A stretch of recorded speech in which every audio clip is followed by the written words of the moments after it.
Phone पे किसे किस कर रहे थे? फोन को कर रहा था। तुम भी करो, बहुत बड़ा असाइनमेंट मिला है। रियली? इसे कहते हैं ब्लैक मैजिक। मैं तुम्हारे लिए ब्लैक ड्रेस लेकर आई और तुम्हें असाइनमेंट मिल गया।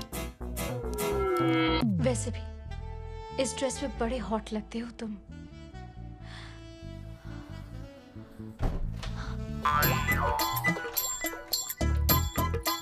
चंपा, तू हमेशा गलत टाइम पर आती है। अपने आने का टाइम बदल।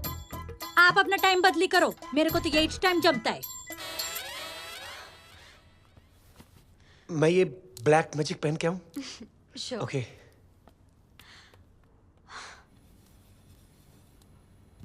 चंपा, तू है ना 1 घंटे देरी से आया कर।